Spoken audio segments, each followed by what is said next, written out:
രജാൻ. നമുക്ക് ചുരിദാറിൻ്റെ അടുത്ത വീഡിയോ ആണ്. അടുത്ത ഷെയ്ഡ് വരുന്നത് ഗ്രീൻ കളറാണ്. ഭയങ്കര ഡാർക്ക് ഗ്രീൻ അല്ല, അത് തീരെ ലൈറ്റും അല്ല, ഇടയ്ക്ക് നിൽക്കുന്ന ഒരു കളർ. അപ്പോൾ ഇതിൻ്റെ അകത്തും സെയിം രീതിയിൽ ത്രെഡ് വർക്ക് പോയിട്ടുണ്ട്. ദുപ്പട്ട നല്ല ലെങ്ത് ഉണ്ട്. ബോട്ടം സാറ്റിൻ സിൽക്കാണ്. അപ്പോൾ ഇതിൻ്റെ നമ്പർ A770, റേറ്റ് 540. അടുത്ത ഷെയ്ഡ് ലൈറ്റ് യെല്ലോ. ഭയങ്കര ബ്യൂട്ടിഫുൾ കളറാണ്. നല്ല രസമുണ്ട് ഈ കളർ കാണാനായിട്ട്. നമ്മുടെ ലെമൺ യെല്ലോ അല്ല, അത് കുറച്ചുകൂടി ഡിഫറെൻ്റ് ആണ്. ഗോൾഡൻ യെല്ലോയുടെ ലൈറ്റ് ഷെയ്ഡ് എന്ന് വേണമെങ്കിൽ പറയാം. അത്രയും പറയാൻ പറ്റുമോ? ചെറിയ ചെറിയ വേരിയേഷൻ കാണും കേട്ടോ. നിങ്ങൾ കാണുന്നതിനനുസരിച്ച് ചെറിയ വ്യത്യാസം കാണും.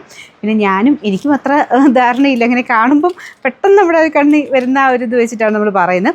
കുറച്ച് കഴിഞ്ഞ് നോക്കുമ്പോഴായിരിക്കും ഇതല്ല നല്ലോണം തോന്നിക്കുന്നത്. അതുകൊണ്ട് ഞാൻ പറയുന്നത് അത്ര നോക്കണ്ട, ഏകദേശം ഒരു കളർ കണക്കൂട്ടിയാൽ മതി കേട്ടോ. ഭയങ്കര ഓവറായിരിക്കത്തില്ല, ഭയങ്കര ലൈറ്റ് ആയിരിക്കത്തില്ല. അങ്ങനെ ഞാൻ എടുത്തെടുത്ത് പറയാറുണ്ട്. എന്തായാലും കാണാൻ ഭംഗിയുള്ള ഷെയ്ഡ് തന്നെയാണ്. അത്യാവശ്യം ലെങ്ത് ഒക്കെ കിട്ടുന്ന മോഡലാണ് കേട്ടോ. പിന്നെ നമ്പർ A771, റേറ്റ് 540 മാത്രമേ ഉള്ളൂ. 540.